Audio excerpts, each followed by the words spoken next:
Welcome to the Tuned In Podcast, a podcast all about music and interviewing artists to find out what connects them to the music they create. Hosted by myself, Nick Rohall.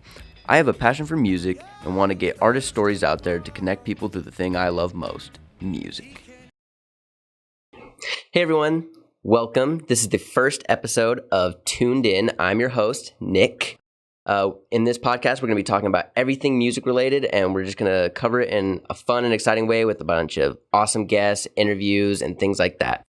For my first guest, I've got an amazing guest. You've probably seen him if you're anywhere here locally in the Treasure Valley, with over 300 shows done this year, and he's got 2 albums coming out in January.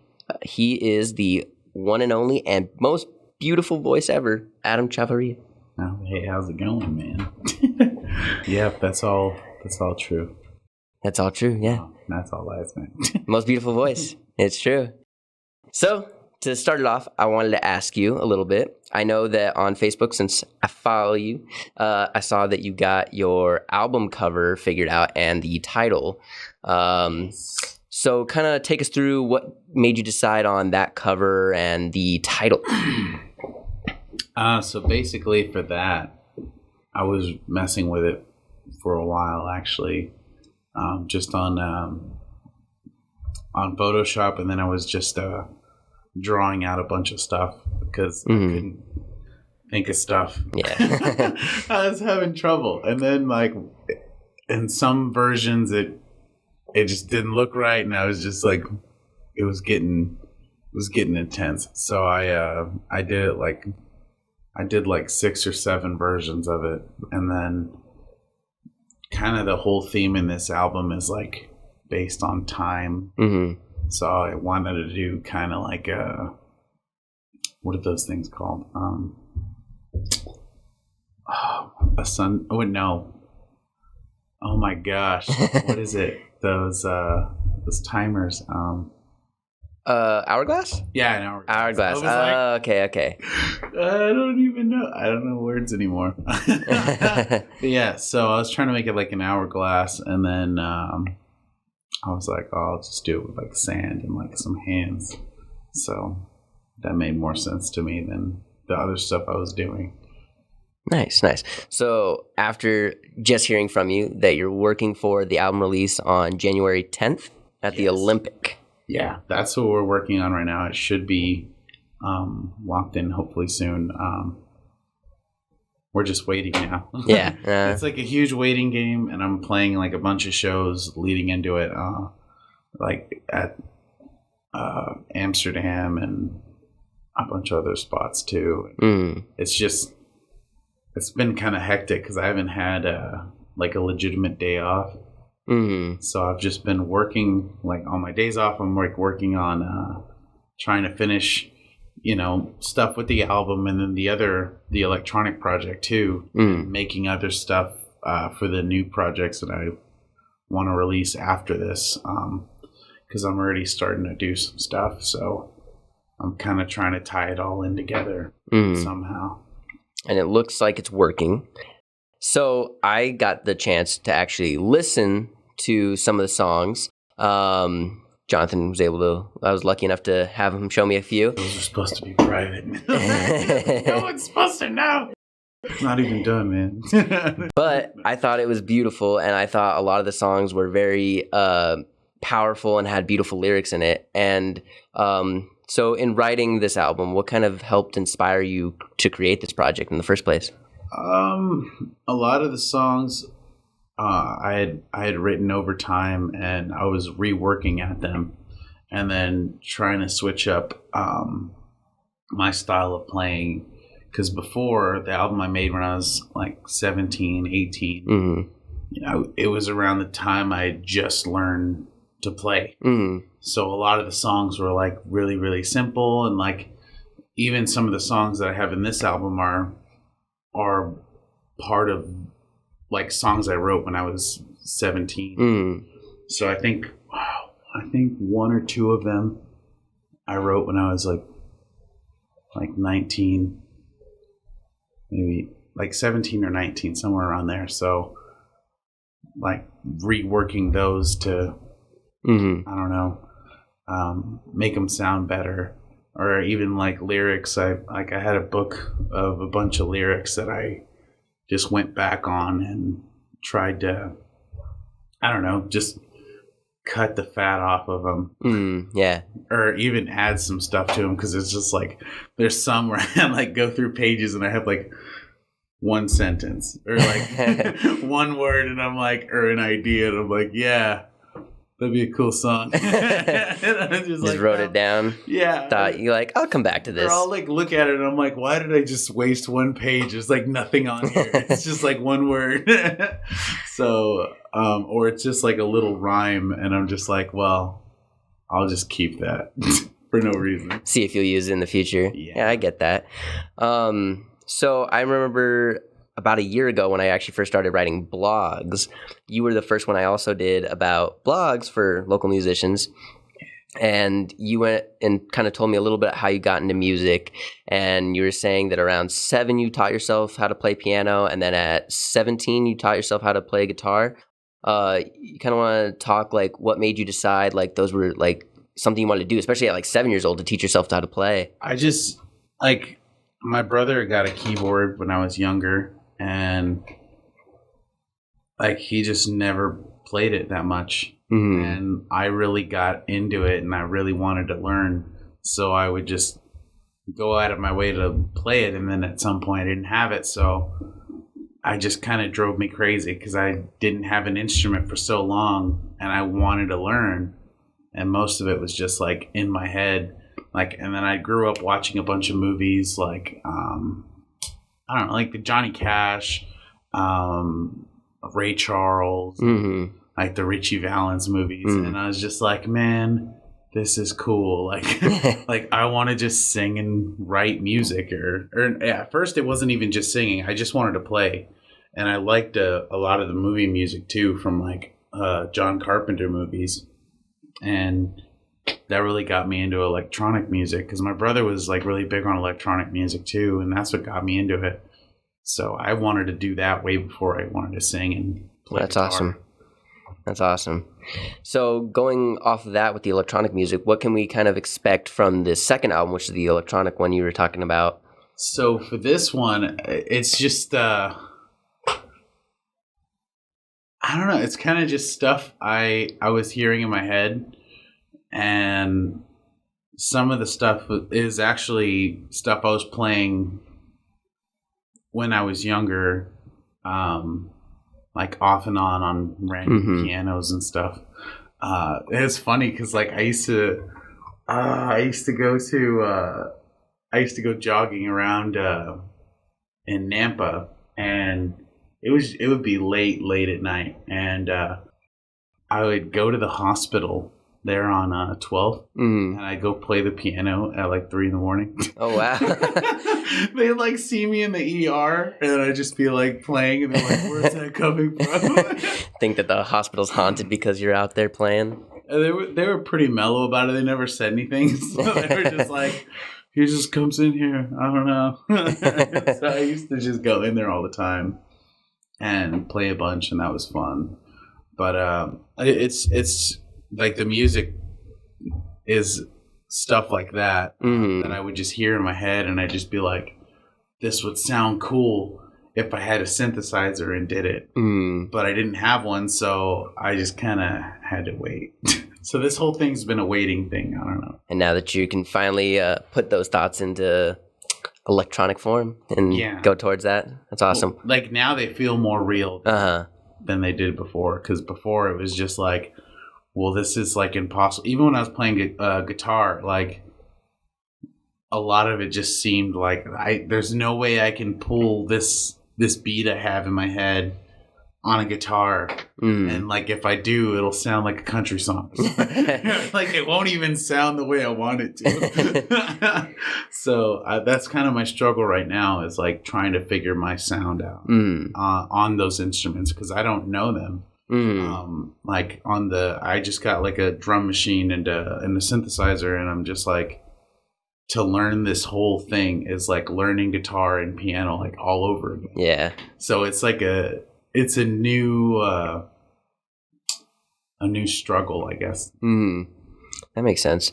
So when can people expect that album? Is that we're still working on it right now. I'm hoping that we can get it done before January, but it's just time constraints. Yeah. Right now. I'm just like, no. A lot of stuff goes into it. Yeah, it's in the air, but I'm gonna do my best to make it happen because I really want that to go down. Yeah.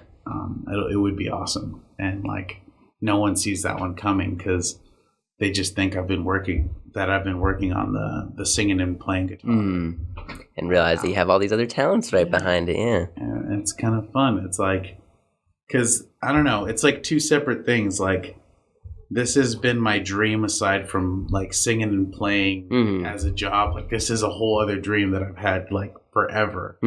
So it's kind of cool that it's like starting to materialize. It's like I can make that happen too if I really work hard at it. So that's awesome. That's going to be cool. That's really awesome. Kind of going off of like how you're talking about that it's like learning a whole new thing going into that. People probably seen you perform covers and things like that when you're performing at shows. How difficult is it for you to just play that? Like, do you have to watch like videos on how to get the chords and stuff like that? Or do you kind of just... Usually I just go on and find tabs, or sometimes like now I've gotten to the point where I can like now just hear the song and start playing along. And I don't know, like I've been really trying to like learn theory and be better at it because I'm really lazy on that and I should get better. And it makes things easier as far as like hearing stuff in songs and like just being like, oh yeah, it's just like this, because I know people that can do that and you just tell them like it's in this key and whatever, and they just know, and you're like, damn, I wish I could do that, because then it'd be so much easier. I could learn a billion songs or even write crazy stuff if I wanted to, if I wanted to be more creative with that. So that's what I'm trying to do. But as far as learning, I just flat out go check the songs, and then I'll run through them and do basically like, it's called ladders. You just like start the song and go in as far in as you can do it without seeing the lyrics or the tabs. And if you mess up, you just go back to the beginning and then just do it over and over and over.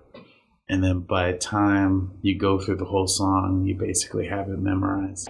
Nice. Sometime, in theory. And then you can mess it up at a show. Like, it sucks. So I've had that happen where I'm just like, I got this song down, and then I completely bomb it at a show. So going off of the shows, I know that on my first blog when I asked you, you said that you started first playing on the corners in downtown Boise, and bar owners noticed you, and then eventually you did your first show at the Reef. You want to kind of like paint us a picture of kind of like what was going through your mind, how did it kind of like happen, you know? So when I was younger, actually, I started out playing at like I played in high school, but then I used to go hang out with a friend of mine. His name was James Robbins, and went to he had an art gallery / like frame shop in Tampa at the Karcher Mall, and so I'd play there all the time, and like we just became like close friends, and so I played there all the time. He'd have me play there, and then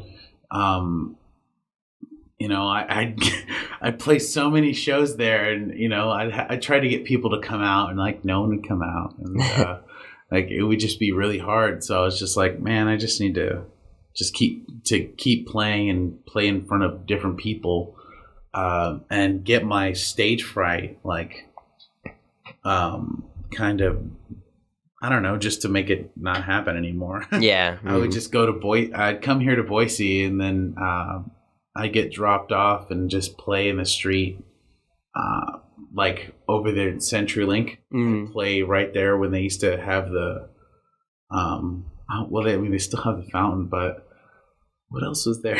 I'm like, what used to be there? Well, I would just play like in those tables and stuff, like just hang out there, and then you know there'd be a ton of drunk people because it was usually the weekend. Yeah. But I'd do that all summer, and like even in the winter, it'd be like super cold, and I'd play out there. Dedication. That was fun. Yeah. And then drunk people were just fun too. I love drunk people. Like the funny ones, not the... Yeah. Gotta love drunk people if you're playing at those kind of shows, I guess, right? I don't know. It's always like a surprise.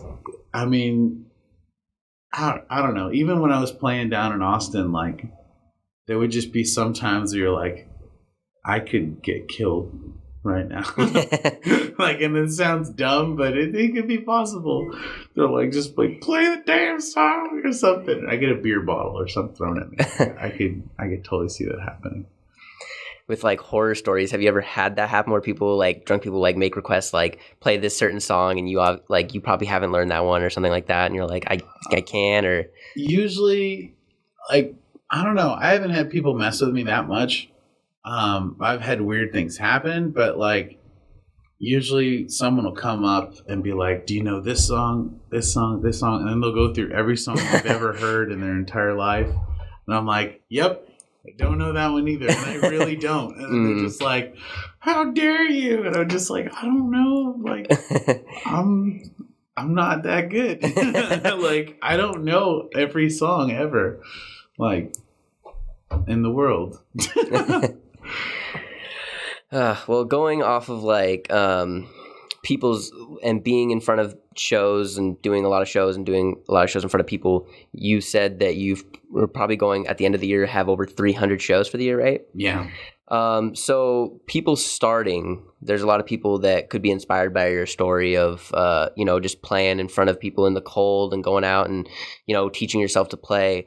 What would you like kind of want to give advice to get to the level of 300 shows compared to like playing in the streets, until someone notices you? I mean, as far as like playing in the streets, that was just something I did because it was me doing music and like getting my nerves like under control. Because I don't know, sometimes it would really like mess me up. I would I remember when I first started, I would shake.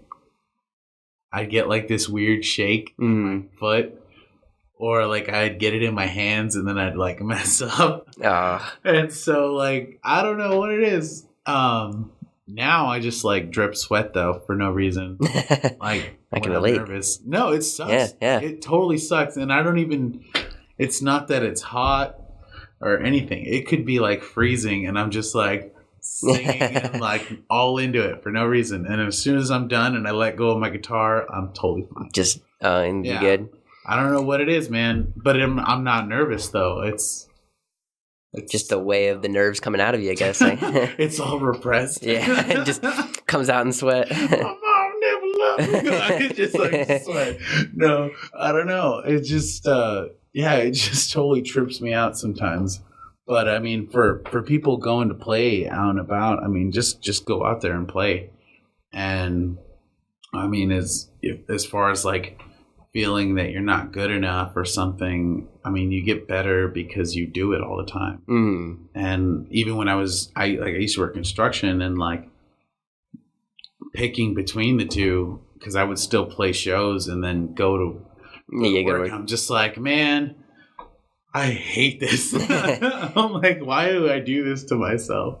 But like deep down, like I just can't stop doing it now. And like I'm getting better. I'm not the best right now, but I'm trying. Trying to take the next step, even with my voice, and like my like music theory stuff. I just want to be as good as I could be with that stuff. I mean, and that's with anything. I mean, even people like aspiring to like, get their, I don't know, their job or their passion or something that they're trying to reach for. I'm like, a lot of people don't do it because they don't really want to do it. Yeah. Or they don't want to put the time in. And most of it is just being there and putting the time, like playing those odds. Because, I mean, I couldn't have played as much like in the streets, and I probably wouldn't have had my first show at the Reef. They wouldn't have never saw me if I hadn't been playing all the time. Yeah. it's just like presence, Mm. being there. That's what makes up most of that hard work, I guess. Mm. And for putting in that work and like dedication towards music is super important, as you say. So what kind of like the love of music, and you said you wanted an instrument as a child, like does your family love music too, which is why like what gave you such like a big love for it and make you want to like do this as your passion? Like even my mom and my dad, like they listen to a lot of different type of music, and so I just listened to a lot of different stuff growing up. And like actually we had a VHS of Pink Floyd playing live. Oh wow. And so I would watch that like a million times. And at first it wasn't even to aspire to be that. It was just because I was like, this is amazing. Mm-hmm. Like they're so damn good. And watching like that amount of talent and like, you know, dedication, I'm just like it's something else. And I'd watch that all the time and I'd just be like, man, that's so cool. And then when I got older, I was just like, I could totally do this if I really wanted to. Like, I just need to figure it out. Like, I need to stop being like, I can't, or like, what's the point? Or it's impossible. I'm like, I don't even care. Yeah. Like, I'm going to die someday. Like, and I didn't try it. Like, that's sad. Yeah. That's more sad than like failing. Yeah. Just not even trying and going towards it. And so because you pushed through, able to have, sounds like a really successful year. I think it was around this time last year that I asked you about how many shows you had done, I think last year too. And I think at this point, it may have been a little bit earlier in the year. I think you said you did 270. So there's even more improvement. For next year, are you kind of chasing the same goals, like maybe go more shows or? I don't even like for next year, I want it to be a whole different thing. It's going to be a different game as far as like playing. I want to play less and be more creative, but I also want to like actually get focused on what I want to do musically and where I want to take it, because I know now I can play 300 shows a year, but now thinking about it, it's like, what do I want to do with my music, and like how do I want to release it or like express it? I don't know, because the only problem now is that there's so many different ways to do it, and there's a bunch of shows you can do. There's so many different states you can go to, and you can do it online if you want to. I need to sit down and actually figure that out. And that's kind of what I want to do next year. And then once I figure out like my direction, just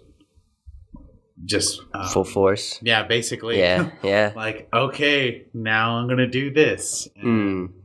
So that would be really cool. I just don't know how to go about it yet. Because there's, like I said, there's so many ways to do it. A bunch of different paths to take and a bunch of options. And obviously you've got plenty to choose from now that you've kind of like developed yourself as a musician and become, I would say, especially in the community, I think there's quite a bit of people that know you and love you and think that you're one of the greater local musicians in this area and want to see what comes next from you. Like you said, like in the beginning about playing with shows with like no people and not having people come out. How did that? How were you able to push through it and kind of like realize that it was gonna be better on the other side, kind of thing? Like for those moments, it was knowing that like I was mainly doing it for me, like doing the show, even if there's no one there, was like me being like, well, this is still me doing what I'm doing. Like it's gonna happen. I have to get used to it. not everyone's going to like my music. Not everyone's going to like, the person I am or, how I look or, because there's all these aspects to being a musician now that it's like, they want you to live up to this thing. And it's like, you know what? I'm living up to my, like my want to be a musician, my want to perform. And, regardless of like who's out there, I mean, I'm going to still do it because I love doing it. That's awesome. And not for like, to perform, but like, I like playing and I like getting better. And the only way you get better is if you play. So, yeah. I mean, even playing in situations like that, it helps you understand yourself. Because, like, I had that happen to me the other night. I was playing and it was it was a slow night. So it was messing me up. Even if there's no one there, it's still messing you up because you're like, I don't have that energy. Like, and I'm like, I'm making these fast songs slow and I'm making the slow songs super slow. And it's like, this is depressing. And so I kind of have to learn how to keep that energy and that like keep the consistency in the songs too. So like that takes, it takes like practice and you have to learn how to deal with that. Yeah. I mean, in anything, like, even a comedian, like if no one laughs, if you just sit there and like, well, it's all over now. It's like, well, that's it. It's just your career's over. Yeah. And so you can't let that happen. It's got to be difficult to bring the energy to the show, like every night, considering that with 300 shows, I mean, if let's just say it was one a day per se, there's only 65 extra days of your year that you would have. So, well, I'm kind of lucky because, I mean, the shows I'm doing, it's not like I'm playing like a concert. Yeah. Where it's like, we came to see this show. Like most of these people are like, I came to get hammered. Or like I came, on a date. And most of them aren't even there for the music. So, I mean, I'm just kind of there to be, background noise. And that's what, I don't know, that's what I kind of want to get out of too, because going to Austin, it changes that feeling. It's no longer, people are just coming out to get drunk. Like people are coming to see music. And like even doing different types of shows, you get to feel like how to take the attention of the crowd. Because, there's a lot of things I don't know how to do yet as far as, crowd work and stuff. And I'm not, like, I hate catering to a crowd. Like, even at bar shows, I've seen some people, like, try to do stuff with the crowd. And I'm just like, man, like, they're just not into it. And I'm not going to go all out to do that because I'm just singing covers to you. And you're eating with your kids or you're with your girlfriend having a drink. I'm just like, I just want to play these songs. And if you like them, you liked them. If you didn't, I'm sorry. Too bad. Like, I just, but yeah, that's why I want to get better because it's a different feeling playing for a concert where people came and paid to see you. Yeah. As opposed to like, oh, you're here. Yeah. And so I need to learn how to deal with that scenario, and because it's a whole different feel, and it puts you in a different like you don't feel as comfortable like, or things that you do in one just don't really play out well in another. They're like, man, he didn't even talk, or it didn't translate anything. Yeah, because some people get pissed off when they go to like a show at the Knit or something, and they're like, yeah, that band didn't even want to be here. Yeah, they didn't say anything. They didn't even talk, and it's like, I mean, like that's what I think about too when I watch that Pink Floyd concert. Like they don't say a damn word. Like just they do at some point. Like I think they say like "hey" or whatever, and then one screams, and they're just like next song. But like I want to get to that level where it's like I just don't have to say anything. Yeah, I'm just gonna play you and the music, and I'm gonna walk out, and it'll be great. It'll be cool. So you said about like being in Austin. So are you planning to kind of go back there and try that out and do shows there as well to kind of find where you're trying to hit your path on next? Or so basically, what I want to do in Austin is I want to get better as a musician, and watching all the other artists down there and like how talented they are, it puts me in a different boat. It's like, okay, I actually have to, get more disciplined with my playing and like start learning this stuff and get better. And like that'll push me because it's going to affect, my money source. Yeah. So I'm just like, I have to really think about things and like, actually address stuff with an audience and like, deal with that scenario there in Austin. And like, they're not nice and they don't care. They, if you mess up one night, then you're done. Like they'll have you replaced really quick. Yeah. And I kind of like that for the reason that like, it gives me a chance to get better and grow and become like more intense as like a musician or an artist down there. So if you feel like when you go down there and you start to develop and become a better musician, will the Treasure Valley be lucky enough to have you back to kind of show off that, or do you think you're just the different path? Yeah, I'm gonna be back. I have all my family and friends here, and so like, I definitely want to come back and visit and stuff and do like, surprise shows. Like that'd be awesome. And at that point, I'll have more stuff. Like, I could actually have my show instead of like me singing and playing covers at some place where people, I don't know, some people ask me a lot because they're just like, you should play your songs here or something. And it's like, people don't want to hear that here.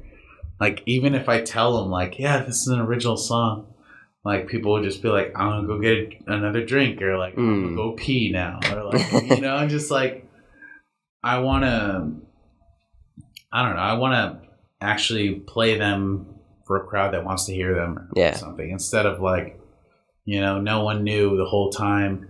Or sometimes that even comes back on you. You start playing your own songs at a place, and then they're like, yeah, I don't like this guy. I didn't know any of the songs he was playing. And I'm just like, well, yeah, it's because they were mine. Then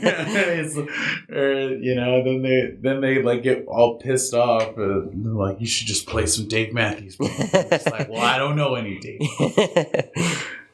So I don't know. It comes back on me a lot. So yeah, it's the struggle. Yeah. So it sounds like there's a lot of growth that you personally want to make. For a lot of us that listen to you, personally, I think you're fantastic. So to see kind of your perspective on where you feel you need to go with it and where you feel you need to grow, it sounds like that's like the next step is a lot of growth, and then just trusting the process of doing music. And I think it's very inspiring that you want to take your music career and like just dial it down and continue to grow, even for doing it for so long. And for a lot of people, you come off as very great. And so understanding that you still choose to grow is huge. And I think it's important for a lot of people in the music industry too, because like I feel some people get stagnant and maybe complacent with their work. I know myself personally, when I used to make music, I just got complacent with it and just didn't really keep making it. And so it's very cool to see that you want to continue to grow and continue to go that way. So it's been awesome to have you here and to talk to you about all this stuff and get your insight. Any final words for us? Well, like what you were saying, I think that's funny, and because like that can also go back at you too, like where a band is like we like them for this sound, and then they like, try and get better, and like they change it. And that's true. They're not the same anymore. That's true. Like, I didn't even think about it that way, but yeah, it's true. I feel like I'm gonna have that happen because like people are just like the singing and playing as opposed to electronic stuff. Like, I could see that thing happening where it's like you should have just stuck to this. Like, you don't even know, man.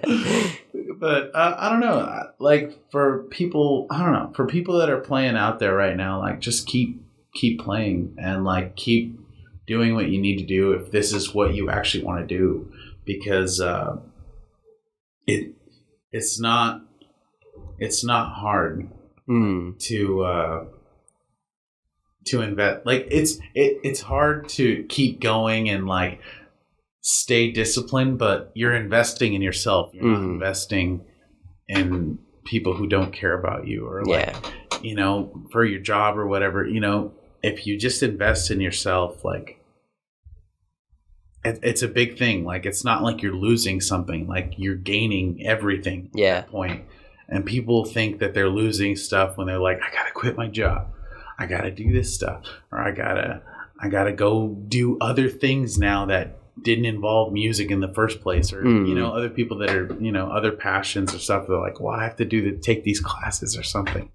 It's like, those are all good things. Like, people take it as such like as like a bad thing, and it comes back on them. And I don't know. I think you shouldn't do that. Like, like actually pull forward and I don't know, just own it. Yeah. Because it'll, in the end, like you're gaining everything instead of losing stuff. That was very beautiful, very inspirational. I want to thank you for joining me for this. Everyone, he's got 2 albums coming out. He's got right now January 10th release party at the Olympic, trying to get that all worked out. And then the electronic album hopefully coming shortly after, and hopefully to see him at more shows and see him as he grows his career next year. So thank you, Addam, and glad to have you on for this podcast. It was awesome. And thank you everyone for joining us. Yeah, thank you.